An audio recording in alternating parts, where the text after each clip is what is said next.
शरद पूर्णिमा व्रत कथा, मावे के लड्डू वाली कथा।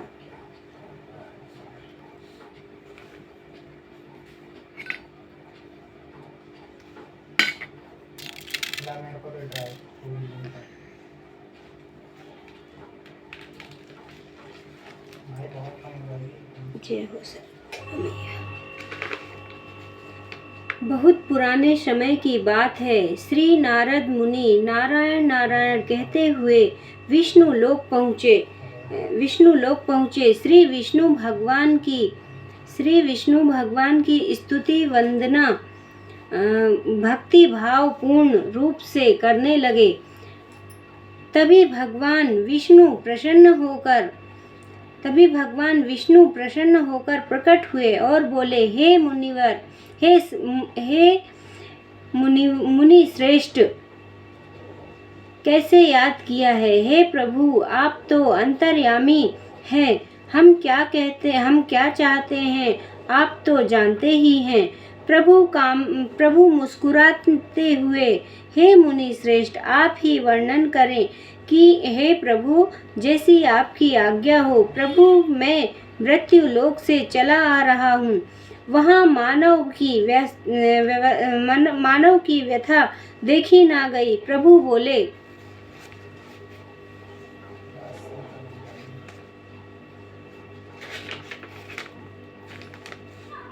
बोले, आप क्यों दुखी हो रहे हैं? यह सब कर्मों के फल हैं। हे प्रभु, वहाँ पर मानव बहुत दुखी है। आपको उनके कष्ट दूर करना ही होगा। तो हे नारद मुनि, सुनो, मैं तुमको शरद पूर्णिमा नाम से जानी जाने वाली कथा सुनाता हूँ, जिसे जागीरी व्रत भी कहते हैं। इसे विधि विधान से करने पर कष्ट दूर होते हैं।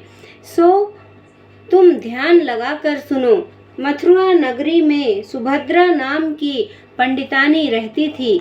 वह शरद पूर्णिमा का व्रत रखती थी। भगवान जी उससे प्रसन्न हुए एवं इच्छित वरदान देते हुए कहा,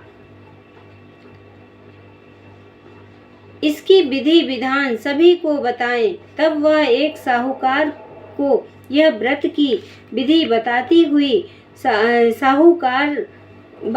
है। साहूकार ध्यान से सुनने लगता है।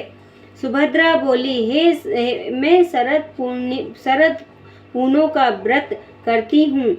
यह उसी का फल है। साहूकार ने पूछा, इसकी विधि क्या है? सुभद्रा बोली, एक लकड़ी के पटा पर एक लोटा पवित्र जल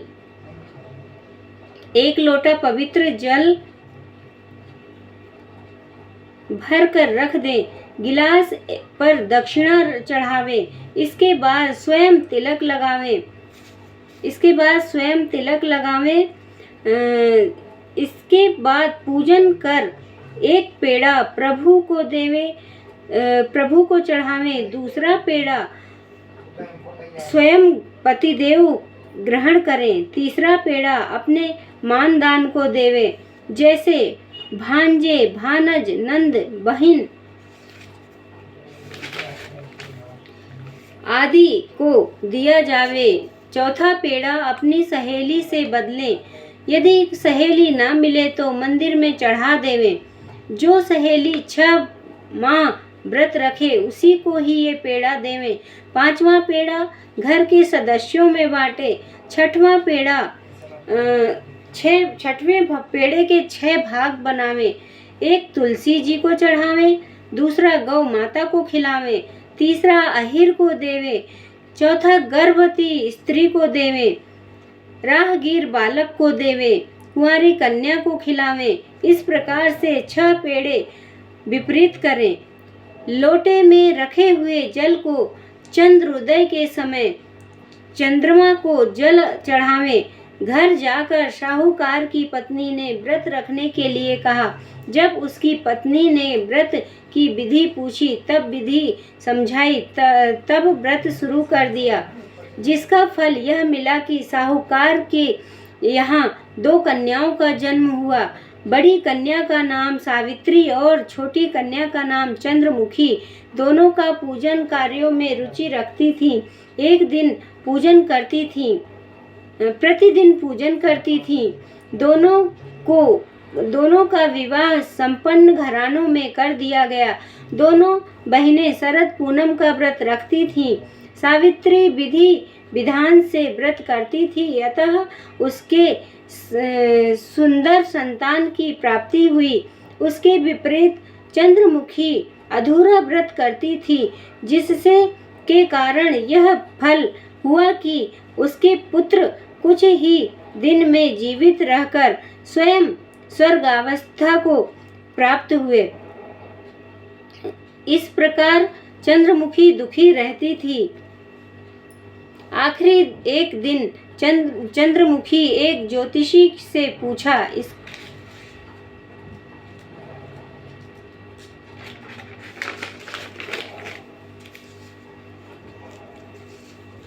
तब ज्योतिषी ने कहा, तू अधूरा व्रत तुम अधूरा व्रत रखती हो, इस कारण तुम्हारी संतान स्वर्ग को प्राप्त हो जाती हैं। अतः तुम बड़ी बहन सावित्री से विधि विधान पूछकर व्रत रखना शुरू कर दो।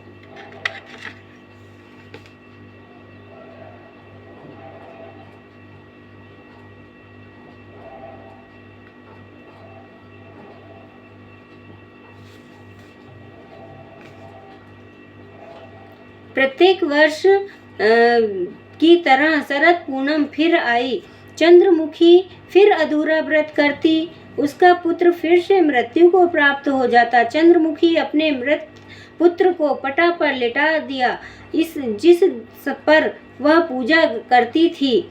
संयोग से प्रभु की इच्छा से उसकी बड़ी बहन सावित्री उसी दिन घर पर आई। उसने तुरंत प्रभु का नाम लेकर मृत बालक के सिर पर हाथ फेरा तो वह जीवित हो उठा। चंद्रमुखी खुशी से नाच उठी। तब उसे शरद पूनम व्रत का महत्व पता चला। उसने तुरंत प्रभु से क्षमा मांगी, बारंबार प्रभु के चरणों को स्पर्श किए और कहा, हे ऐसी भूल अब कभी नहीं होगी। साथ ही सभी पड़ोसियों में सगे संबंधियों को यह व्रत करने की सलाह दी। व्रत की विधि विस्तार पूर्वक समझाने लगी। अतः इस व्रत के करने से प्रत्येक स्त्री व पुरुष सभी की मनोकामना पूरी होती है। जय हो नारायण, लक्ष्मी नारायण की जय हो, चंद्रदेव की जय हो। चंद्रमुखी की इच्छा पूर्ण हुई। जैसे चंद्रमुखी की इच्छा पूर्ण हुई, वैसे सभी की इच्छा पूरी हो। इति श्री शरद पूर्णिमा व्रत कथा समाप्त। जय हो माँ शरद पूर्णिमा मैया।